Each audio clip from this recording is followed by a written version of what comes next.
Dear Heavenly Father, I come before you feeling unworthy, ashamed of the things I have done, burdened by the weight of my past. Sometimes the guilt feels too heavy to carry, and the voice of shame whispers that I am beyond forgiveness.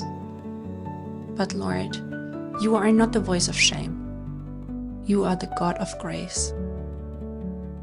Your word says, there is now no condemnation for those who are in Christ Jesus. And so, even in my brokenness, I choose to believe what you say about me.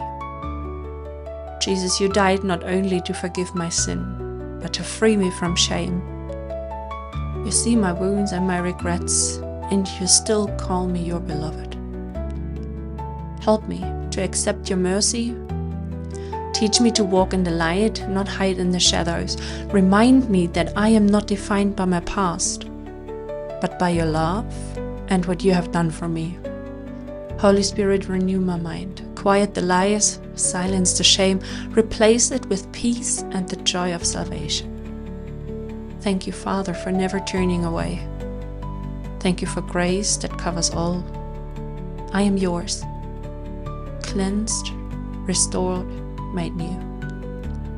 In Jesus' precious name I pray. Amen.